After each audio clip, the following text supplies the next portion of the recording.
ये सारे mountain climbers गलती से एक ऐसे पर्वत श्रृंखला पर पहुंच गए जहां से आज तक मिस्टीरियस तरीके से कोई वापस ही नहीं लौटा। उस जगह पर इतने खतरनाक हंटर्स और जानवर रहते हैं जो इंसानों की हड्डियां तक भी नहीं छोड़ते थे। इस रोमांचक कहानी की शुरुआत होती है एक बहुत ही बड़े पर्वत श्रृंखला को दिखाते हुए। उस जगह पर हम रब नाम के एक आदमी को देखते हैं जो कि माउंटेन क्लाइंबर था और अपने दोस्तों के साथ उस पूरे पर्वत के टॉप पर पहुंचने की कोशिश कर रहा था। हमें नीचे की तरफ उसके दो साथी एलिसन और एड भी दिखाए जाते हैं। इतने लंबे समय तक ट्रैवलिंग करके चढ़ने के बाद वह दोनों थक चुके थे, लेकिन रॉब जो ऊपर की तरफ था वो उन्हें बताता रहता है कि ऊपर का रास्ता एकदम सेफ है, वो लोग बड़ी आसानी से ऊपर आ जाएंगे। अब यह सुनने के बाद एलिसन और एड थोड़ा सा रिलैक्स हो जाते हैं। वो दोनों तो एक कोने में खड़े होकर एक दूसरे के फोटोग्राफ्स खींचने लगे। पहले एड एलिसन की खींचता हो और अब एड ने एलिसन को उसकी फोटो क्लिक करने के लिए कही। दोनों इस जगह पर इसी तरीके से थोड़ा सा एंजॉयमेंट करते रहते हैं, लेकिन ऊपर की तरफ से रॉब उन्हें इंस्ट्रक्शंस दे रहा था कि थोड़ी सी ही दूरी बाकी है, जिसके बाद हम इस बड़े से माउंटेन के टॉप पर पहुंच जाएंगे। यहाँ एलिसन और एड तो इन सारी बातों को नजरअंदाज कर रहे होते हैं। अब रॉब जब थोड़ी ऊंचाई पर पहुंचा तो उसे लगा कि बाकी लोग नीचे से ऊपर चढ़ रहे होंगे, इसीलिए वह सपोर्ट की रस्सियां और ऊपर खींचने लगा। बदकिस्मती की बात यह हो गई कि उस रस्सी की वजह से एड का पैर उसमें फंस गया था। इसी वजह से उसका बैलेंस बिगड़ा और वो एकदम उल्टा गिरने लगा एलिसन के साथ। दोनों बुरी तरीके से वहां से नीचे गिरने लगते हैं, पर अच्छी बात हुई कि उन्हें सपोर्ट के लिए रस्सियां मौजूद थीं। वो माउंटेन क्लाइंबर्स थे तो ऑब्वियसली पूरी तैयारी करके गए होंगे अपनी सेफ्टी के लिए। एलिसन और राइट तो एकदम बुरी तरीके से लटके हुए थे, जिसके बारे में थोड़ी देर बाद रॉ को पता चलता है। आवाज सुनने पर आर भी अब तुरंत ही नीचे की तरफ आने लगा उनकी मदद करने के लिए। एलिसन तो ठीक ही थी, लेकिन एड एकदम उल्टा हो चुका था। जरा सी गलती उन सभी की जान ले लेगी। और तुरंत ही दूसरी रस्सी के माध्यम से वहां पर पहुंचता है और दोनों को कंफर्टेबल करता है। इस इंसिडेंट के बाद तो उन्होंने जगह पर रुकेंगे। यह इसीलिए क्योंकि यह पूरा इलाका बड़े बड़े पर्वत श्रृंखलाओं के लिए फेमस है और एक ऐसा माउंटेन है जिसके टॉप पर चढ़कर उन्हें वर्ल्ड रिकॉर्ड बनाना है। कहा गया है कि उस माउंटेन पर आज तक जो गया वापस ही नहीं आया। अब यहाँ एलेक्स और जेनी के घर के पास पहुंचने के बाद रॉब एड से उनकी मुलाकात करवाता है। एलेक्स और जेनी काफी अच्छे बिहेवियर से उनका स्वागत कर रहे थे और कहते हैं कि तुम्हारे रहने की सुविधा कर दी गई है। सबसे पहले एलिसन अंदर चली गई वहाँ पर अपना रूम देखने के लिए। एड और रफ के बीच में तो अभी भी अनबन चालू ही थी और वो दोनों एक दूसरे को रोस्ट करने से पीछे नहीं हटते थे। फाइनली वह दोनों भी घर के अंदर जाकर फ्रेश होने लग जाते हैं, लेकिन तभी एड कहने लगा कि यहाँ पर सफोकेशन हो रही है और तो और एक अजीब सी दुर्गंध फैली हुई है जो बाहर की तरफ से आ रही थी।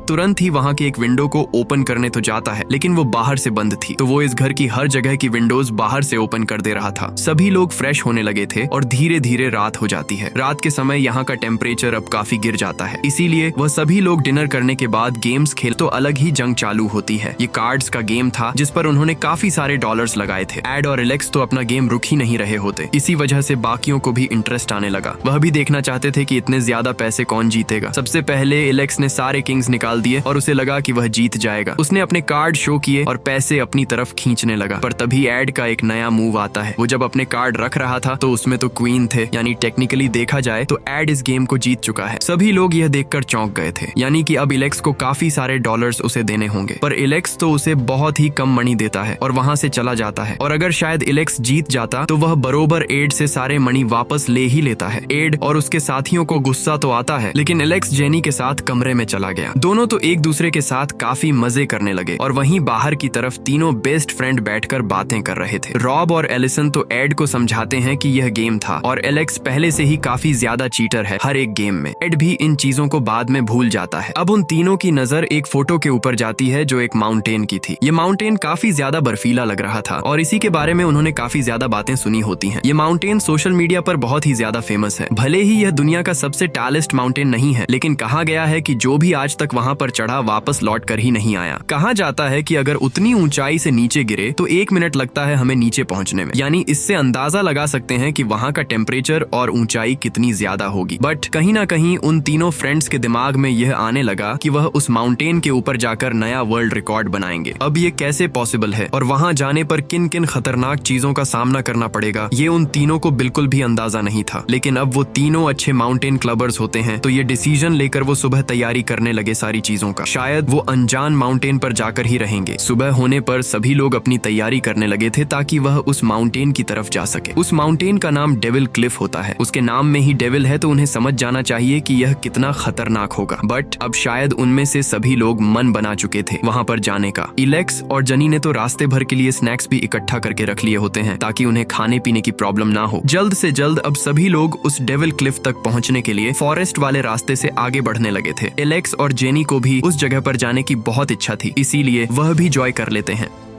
कई घंटों की ट्रैवलिंग के बाद आखिरकार वह फॉरेस्ट के एक प्लेस पर बैठकर आराम करने लगे। जेनी द्वारा बनाए गए वह स्नैक्स खा रहे थे और काफी मजे कर रहे थे। फिलहाल तो उन्हें ट्रैवलिंग में काफी मजा आ रहा होता है, लेकिन थोड़ी ही देर में उन सभी के होश उड़ने वाले थे। अब यहाँ एड जब स्नैक्स खाता है तो उसे जेनी द्वारा बनाई गई चीजें पसंद नहीं आती। उसे फिश बिल्कुल भी अच्छा नहीं लगता, तो एड उस स्नैक्स के बारे में बुराई करने लगा। इन चीजों को सुनकर एलेक्स भी काफी भड़क गया, क्योंकि उसकी वाइफ ने वो चीजें बड़े प्यार से बनाई। वो तो एड को कहने लगा कि अब तुम्हें बिल्कुल स्नैक नहीं मिलेगा और तुम अपनी चीजें जो चाहो वो खा सकते हो। एड भी यहाँ पर बच्चा नहीं था, वो इस ताने को बिल्कुल सुनता नहीं और वहाँ से चला जाता है। सभी लोग एड को समझाने की कोशिश तो कर रहे थे, पर एड अब गुस्सा हो चुका था। उसके बाद बाकी लोग स्नैक्स खाने में बिजी हो गए और एड फॉरेस्ट के एक ऐसे कोने में चला जाता है जहाँ पर उसे कुछ आवाजें आने लगी। ये आवाजें उस पूरे एरिया के बीच में घूम रही थी, जो किसी जानवर की तो बिल्कुल नहीं लग रही होती। एड तुरंत ही अपने दोस्तों को आवाज देता है कि उसे कुछ अनजान आवाजें सुनाई दे रही हैं, तो कोई यहाँ आकर देख ले। रब ने जब यह बात सुनी तो वह उसकी बातों को नजरअंदाज करने लगा, क्योंकि उसे लग रहा होता है कि एड बेवकूफ बनाने की कोशिश कर रहा है। लेकिन एलिसन यह नहीं सोचती और सीधा एड के पास चली जाती है। एड उसे बता रहा था कि उस अनजान आवाज को सुनो जो कि उस तरफ से आ रही है। एलिसन को भी वो आवाज सुनाई दी, लेकिन वो कहने लगी कि शायद यह कोई जंगली जानवर होगा, और पास जाने पर पता चला कि यह किसी जानवर नहीं बल्कि बच्ची की आवाज है, जो कहीं ना कहीं से तो गूंज रही थी। बाकी लोग भी जल्द से जल्द उस जगह पर आ गए और उन्हें भी वह आवाजें सुनाई देती हैं। तुरंत ही जब वह फ्लैट सरफेस की तरफ पहुंचे तो पता चला कि उस जगह पर एक छोटी पाइप निकली हुई है और उसी पाइप के अंदर से एक छोटी बच्ची की आवाज आ रही थी। सभी एकदम चौंक गए कि शायद ये हो सकता है कि उस छोटी बच्ची को जमीन के अंदर बंद करके रखा गया होगा। तुरंत ही अपने सारे सामान वहां पर लेकर आकर रॉब और एड उस जमीन को खोदने लगे। उन्हें किसी भी हालत में उस बच्ची को बचाना होगा जो अंदर फंसी हुई है। एलेक्स तो एक लकड़ी पकड़कर खड़ा हो गया कि कोई बुरी कंडीशन आए तो वह तैयार रहे। जल्द से जल्द उस जगह को खोदने के बाद उन्हें एक वुडन ओपनर मिलता है, जिसे दूसरी तरफ कर मारना नहीं चाहता था। अगर ऐसा होता तो वह उसे पाइप नहीं लगाता, जिससे ऑक्सीजन अंदर नहीं आती। फिलहाल तो जेनी ने यह क्लियर कर दिया था कि यह छोटी लड़की हमारे साथ जाएगी, ये अब उनकी जिम्मेदारी है और कैसे भी करके उन्हें सेफ जगह पर लेकर जाना है। अब रॉब, एड और एलेक्स मिलकर प्लान बनाने लगे कि वह यहाँ से कैसे निकलेंगे ताकि जिस भी इंसान ने उसे यहाँ कैद किया था वो वापस ना आ जाए। सबसे पहले रॉब एक मैप निकालकर वो सारी चीजें देखता है जो इस जगह से पास में है। उसने बताया कि यहाँ से 40 किमी की दूरी पर एक विलेज मौजूद है, शायद उस जगह पर जाने पे उन्हें कोई मदद मिल जाए। एलेक्स ने तो कहा कि हम कांटेक्ट करके रेस्क्यू टीम यहाँ बुला सकते हैं, लेकिन रॉब और एड ने यह साफ कह दिया कि यहाँ नेटवर्क कनेक्शन बिल्कुल भी नहीं है, इसीलिए मोबाइल फंस का यहाँ कोई मतलब नहीं। हाँ, अगर वह विलेज के पास पहुँच गए तो शायद नेटवर्क मिल सकता है। अब यहाँ 40 किमी उनके लिए बहुत ज्यादा दूर हो जाएंगे। अब तो उनके साथ वो छोटी लड़की भी मौजूद है, उसका ख्याल उन्हें पूरी तरीके से रखना होगा। तब जाकर रॉब एक और रास्ते के बारे में बताता है जो शॉर्टकट था। उसकी दूरी 20 किमी से भी कम है, यानी अगर वह रास्ता पकड़े तो वह बहुत जल्दी पहुंच सकते हैं उस विलेज की तरफ। बस प्रॉब्लम इस बात की थी कि उस जगह पर पहुंचने के लिए रास्ते के बीच में डेविल्स क्लिफ आते थे। नहीं, एलिसन जो काफी डरी हुई थी उस लास्ट इंसिडेंट की वजह से, वो उसके साथ जाना तो नहीं चाहती थी, लेकिन इससे वो काफी डरी हुई महसूस होगी। वह रब के साथ वापस क्लाइंबिंग के लिए जाना तो नहीं चाहती थी, लेकिन उसे जाना पड़ता है। यानी अब रॉब और एलिसन डिसीजन ले लेते हैं कि वह उस क्लिप पर जाएंगे और जितनी जल्दी हो सके मदद मांग कर लाएंगे। बाकी लोग धीरे धीरे आगे बढ़ते रहे जब तक हो सके।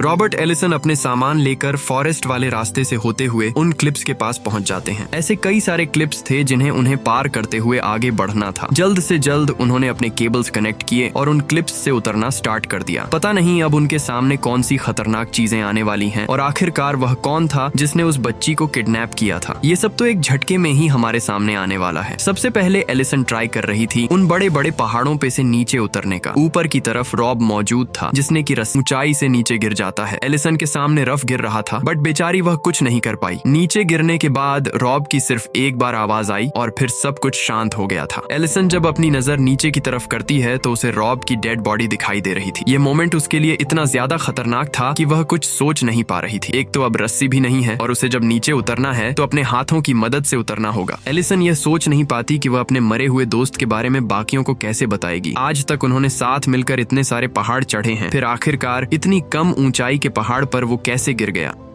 वहाँ दूसरी तरफ एड, एलेक्स और जेनी उस छोटी बच्ची एना को अपने साथ लेकर जा रहे होते हैं। उन्हें अभी बिल्कुल नहीं पता कि उनका एक अच्छा दोस्त मर चुका है। सिर्फ उन्हें इतना दिख रहा था कि एना को कैसे भी करके एक सेफ जगह पर लेकर जाना होगा। अब उन लोगों ने भी डिसाइड किया कि वह रॉब और एलिसन के पास जाएंगे, यानी उस डेविल क्लीव्स के पास। इसके अलावा कोई ऑप्शन नहीं बचा है। लेकिन अचानक एना नाम की वो छोटी लड़की वहाँ से भागने लग जाती है। एड और एलेक्स तुरंत ही जाकर उसे पकड़ रहे थे और जेनी उसे अपने पास कंफर्टेबल करती है। वो लड़की शायद किन्हीं लोगों से बहुत ज्यादा डर रही थी और उसे एकदम सेफ फील कराना जरूरी था। पहले तो जेनी इस प्लान को एकदम बेकार समझ रही थी, लेकिन एक जगह पर भी रुकना खतरे से खाली नहीं है, इसीलिए वो लोग वहाँ से तुरंत ही निकल गए। हमें यहाँ बेचारी पहाड़ों पर फंसी हुई एलिसन दिखाई जाती है, जिसके पास अब रस्सी भी नहीं थी। धीरे धीरे जब वह कोनों को पकड़कर उतर रही थी तो उसका भी पैर फिसल गया, लेकिन एलिसन ने अपने आप को धक्का दिया, जिससे वह पेड़ों के ऊपर से गिरने लगी। उसकी स्पीड थोड़ी सी स्लो हो जाती है और वहाँ से वह एक छोटे से तालाब में पहुंच गई। अच्छी बात होती है कि उसे ज्यादा चोट नहीं लगी और तैरते हुए वह कैसे भी किनारे पर पहुंच जाती है। पूरे प्रोसेस में एलिसन बहुत ही ज्यादा थक गई थी, इसीलिए वह किनारे पर पहुंचने के बाद वहीं बेहोश हो गई। अब यहाँ बेहोशी की हालत में एलिसन को कुछ विजन आते हैं और वह अपने आप को एक बंद वाली जगह पर पाती है। ये वही सेम जगह थी जैसा कि वह छोटी बच्ची एना को कैद किया गया होता है। एलिसन लगातार चिल्लाते रह गई, लेकिन उसकी मदद करने कोई नहीं आ रहा था। उस जगह पर वो छोटी पाइप भी लगी होती है जिसमें से वह चिल्ला रही थी। यानी ये सारी वही कंडीशन है जैसा एना फंसी थी, और अब पता नहीं कैसे एलिसन भी उन्हीं चीजों का विजन देख रही है। थोड़ी देर तक यह चलता रहा और जब एलिसन की आंख खुलती है तो वह अपने बेस्ट फ्रेंड रॉ की डेड बॉडी साइड में देख रही थी। एलिसन अपने आंसुओं को रोक नहीं पाती, लेकिन जैसे ही उसने रस्सी को देखा तो पता चला कि यह रस्सी टूटी नहीं है, बल्कि इसे काटा गया है। आखिर ये कौन कर सकता है, क्योंकि उस जगह पर उन दोनों के अलावा और कोई भी नहीं था। एलिसन को शायद कुछ पता चल गया होता है, इसीलिए वह ट्राई करती है अपने दोस्तों के पास वापस लौटने का।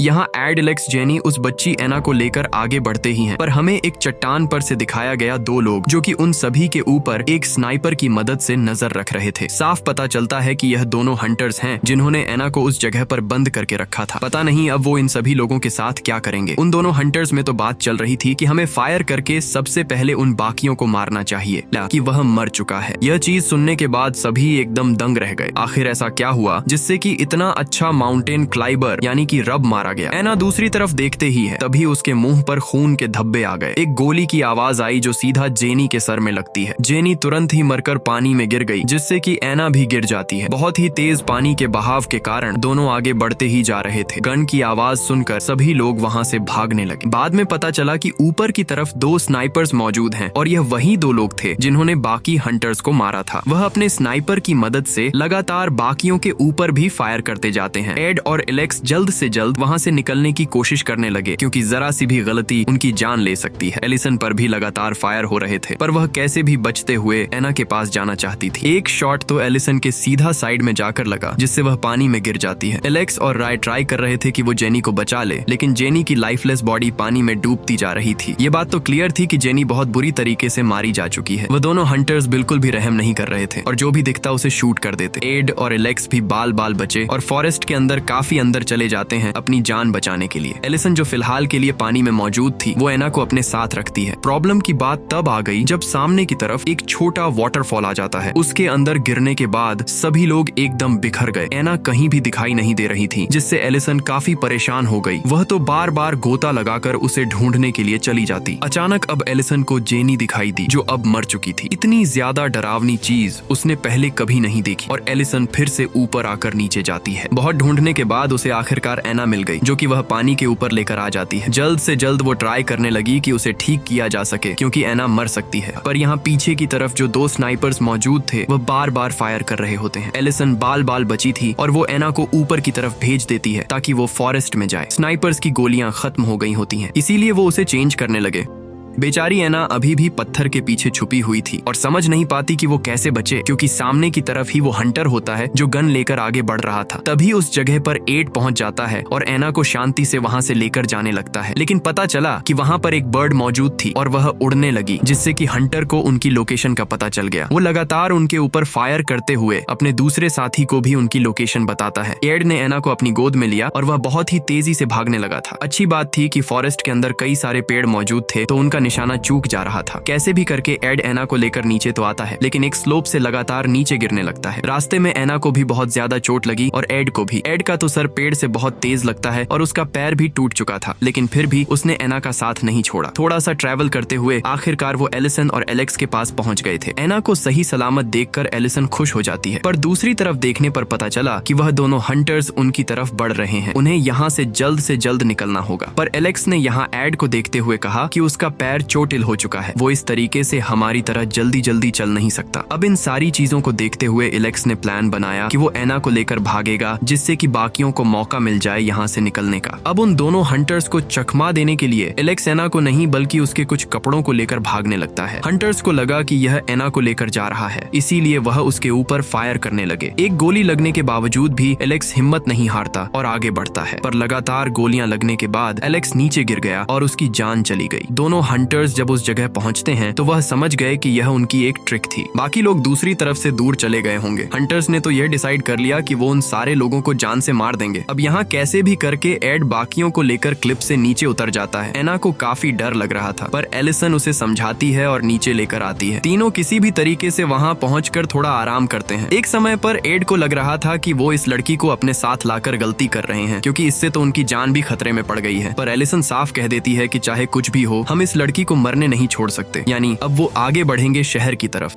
उन्हें भी मैसेज आता है कि दो हंटर्स उसके पीछे पड़े हैं, तो इसीलिए एंडरडी और डार्को एक दूसरे से बातें करते हैं कि चाहे कुछ भी हो, हमें एना को बचाकर उन हंटर्स को मारना होगा। एड और एलिसन तो कई घंटों की ट्रैवलिंग के बाद आखिरकार एक छोटे से गांव में पहुंच जाते हैं। उस जगह पर वह पुलिस स्टेशन देखकर अंदर चले जाते हैं और सारी बातें बता देते हैं। फिलहाल तो वहाँ पर एक ही ऑफिसर था और वह बाकियों को बुलाने का ट्राई करता है। उस विलेज में तो एक फेस्टिवल चालू था और हमें एंडरडी और डार्को भी उस जगह पर दिखाई दे रहे थे, जो हंटर्स का वेट कर रहे होते हैं। यानी हंटर्स भी उस जगह पर पहुंच गए हैं। एक हंटर तो अब डायरेक्टली आकर डार्को से बात करने लगता है। वह हंटर तो डार्को से साफ कह देता है कि मुझे उस लड़की के बदले काफी $1000 चाहिए। डार्को ने कहा कि ये सारी चीजें तुम्हारे हिसाब से नहीं चलेंगी। उस हंटर ने एक किस्सा बताया कि कैसे इस तरीके से उसने एक लड़के को किडनैप किया था और पैसे मांगे थे, लेकिन उसके पेरेंट्स ने चालाकी दिखाई और सूटकेस के अंदर न्यूज़पेपर रख दिए। तो उसके बाद उस हंटर ने लड़के को जान से मार दिया। डार्को भी समझ गया कि अब एना की जान और ज्यादा खतरे में है। पुलिस स्टेशन में अभी भी वह पुलिस ऑफिसर उन्हें रोक कर रख रहा था और एड को लगता है कि शायद यह भी उन सारे हंटर्स से मिला हुआ है, इसीलिए वह इंसिस्ट करने लगा कि वो यहाँ से चले जाएं। पुलिस ऑफिसर अब जैसे ही आता है तब तक एड ने चाकू निकाल लिया, पर तुरंत ही एक बुलेट आकर पुलिस ऑफिसर को लगती है और बाहर की तरफ वो स्नाइपर मौजूद था, जिससे वो हंटर उन्हें मार रहा हो। ऐसे भी करके एड उन दोनों को लेकर पीछे वाले रास्ते से कहीं दूर चला जाता है। वो हंटर भी अब उनका पीछा करने लगा था, एक पिग मास्क लगाकर। थोड़ी ही देर में वो हंटर एड और बाकियों को ढूंढ लेता है और उन पर फायर करने लगता है। एड को उसने बहुत बुरी तरीके से चोटिल कर दिया और वहीं मार दिया। बेचारी एलिसन एना को लेकर हर जगह मदद मांग रही थी, लेकिन कोई दरवाजा नहीं खोलता, पर वह हंटर उसके अंदर आकर वहां रहने वाले इंसान को भी मार देता है। एलिसन बहुत ट्राई कर रही थी उस हंटर को दूर भेजने का, लेकिन वह उसे मारते हुए एना के पास पहुंच ही जाता है। घर में चारों तरफ आग भी लग चुकी थी, तो इसीलिए अब एलिसन ने मौका देखकर उसके पीछे से हमला किया और उस हंटर को ऊपर से नीचे गिरा दिया। फाइनली वो एना को भी सही सलामत नीचे लेकर आ जाती है, लेकिन वह बहुत कमजोर हो चुकी थी। बाद में पता चला कि कुछ रेस्क्यूअर्स वहां पहुंचकर एलिसन को बचा लेते हैं। उन सारे दोस्तों ने दोनों ही हंटर्स को पकड़ लिया था। फाइनली अब लग रहा होता है कि सब कुछ ठीक हो जाएगा। फॉरेस्ट में हमें एना के फादर को दिखाया जाता है, जो एक बड़े गैंगस्टर थे। उनके सामने वह हंटर्स को लेकर आया जाता है और उसे बुरी तरीके से मारकर सारी इंफॉर्मेशन निकाल ली जाती है। बेचारी एलिसन बहुत ही ज्यादा घायल हो चुकी थी और उसे ट्रीटमेंट के लिए लेकर जाया जा रहा था, और अब शायद पता नहीं वो जिंदगी कैसे गुजारेगी। हमारी कहानी यहीं पर खत्म हो जाती है।